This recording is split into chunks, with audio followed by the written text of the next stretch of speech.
insane micro moves this game, although he did end up losing a good bit of, a lot of units and making some poor decisions, I think, in this match. Man, Grubby, don't hate me, you're my favorite player of all time. Like he's listening to my audio commentaries. Anyway, you just kind of see the effectiveness of, or the lack of effectiveness of the Blade Master and Shadowhunter in this matchup, as opposed to the Farseer and Tauren Chieftain, which we're going to see in the other replay. I know I'm kind of going back and forth there between the two, but I need just kind of, I want to bring this point home to you guys, you know, just to show you the big differences, since I think that's the two biggest reasons why these games ended up the way they did. I think Infi delaying his towers and pushing and making his push not happen for another 2 minutes, as opposed to THOO doing it early, right at 6 minutes, gives him some significant advantages in this matchup. He's going to have those higher level water elementals like we said before, and he's also going to be able to have his tier 2 units out. He's going to have to start getting some of his casters out, whereas when we see THOO's replay, he's only going to have his footman and his tier 2 hero at the moment as well. So the other thing I kind of wanted to, now that we're talking about the Orc players, I kind of got that out of the way. Kind of how I think in this matchup, the Blade Master and Shadowhunter aren't as effective versus this type of situation. You know, Hex is kind of more suited to picking off larger units like Fiends and Grunts and you know, to an extent, you know, Bears and Knights and even Footmen in lower amounts. But, you know, when there's a lot of them, you notice a lot of his ensnares are just there holding the units in place, and he's not even able to get in there to do the damage he needs because he's taking too much damage from either towers or from the casters and heroes picking them off.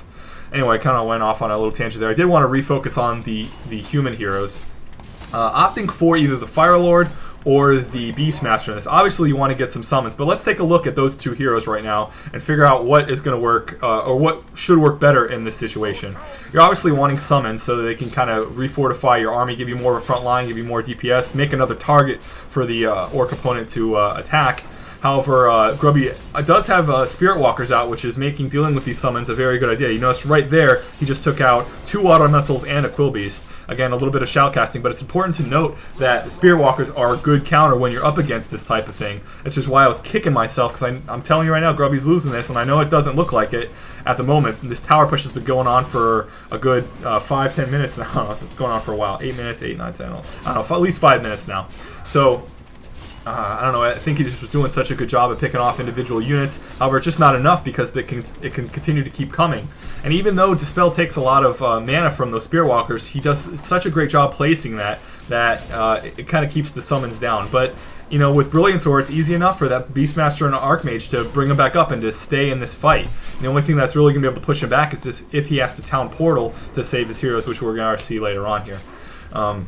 Alright, back again to the human. I keep jumping around just because I'm watching the replay as I'm doing this, but Beastmaster at level 1 has 650 hit points and 225 mana. If he opts to go for the Quillbeast costs 75 mana to cast, so he will, actually it has a 25-second cooldown before he can recast it, and the Quillbeast will last 70 seconds. So essentially, if the Beastmaster at level 1 can have, and if their Quillbeasts are summoned back to back as soon as it's refreshed, you can technically have 3 Quillbeasts out for 20 seconds. And the timing on this has to be a little careful. Obviously, maybe you'd want to have one already summoned when you're on your way to do this tower push, and then have another one coming up right away. And then you have your third Quillbeast ready to go. So if you time it perfectly, you could have 3 Quillbeasts out for 20 seconds of the push, which is a pretty significant amount of units. Those Quillbeasts, by the way, have 425 hit points each. Obviously, if they're ranged, they have a 55 range, so that's actually pretty significant. And they have a 300 movement speed. At level 1, they don't have that rage ability, but that's, again, something that improves with levels. If you continue to level up your Beastmaster and opt for those Quills, rage is the Quillbeast rage that it does increases its movement speed, and it gives it, I think, some added damage as well. So, just something to keep in mind. Quillbeasts are a very, very good summon unit. So obviously, and Water Elemental's very, very good summon unit. So I think opting for the Beastmaster in this as opposed to another neutral hero, or even as opposed to a Mountain King or something, works very, very good in this situation because he's pushing and he needs that to kind of fortify himself with these armies. Obviously, Grubby has the counter to the summons, But again, it's kind of a counter to the counter, having Brilliance Aura now at level 2 for that Archmage, being at level 4. I'm watching the replay here. He's going to, even having those summons dispelled isn't that big of a deal. He's going to be able to rejuvenate that mana without having to use Clarity Pots for the most part, or Mana Pots, and be able to continue those summons going up. Whereas Grubby will have to continue waiting for mana to go on that Spirit Walker, because he doesn't have any way of really rejuvenating their mana, and having to buy Mana Pots and Clarity Pots on his Shadow Hunter and Blade Master to continue that DPS output.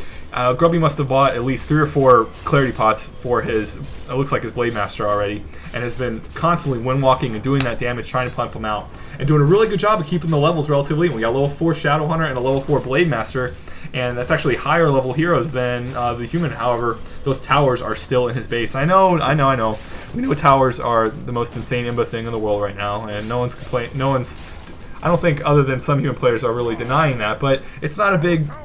I mean, people have found ways to deal with it, as my next replay is going to show how to deal with the tower pushes and how to deal with towers. And every race does have a counter to it. You just...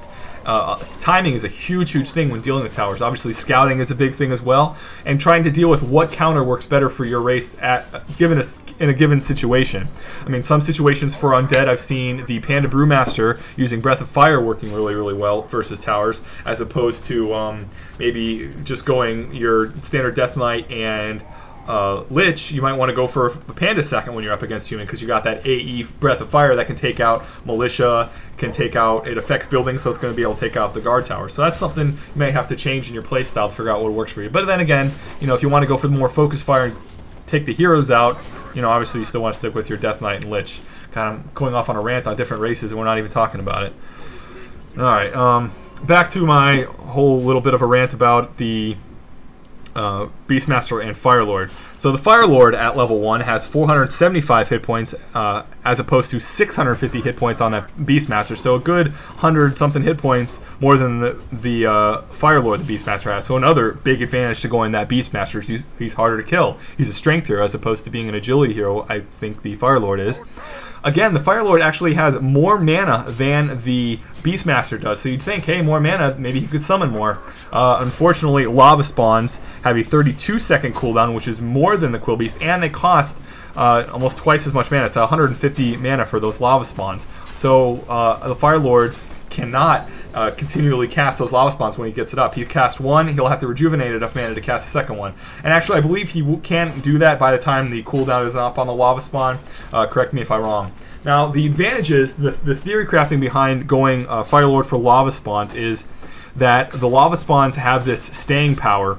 And it's a really cool effect that I don't think a lot of people realize about Lava Spawns is, after they successfully attack something 15 times, they will split, and that will reset their spawn timer, their despawn timer, whereas because they're summoned, it'll give them their full duration again.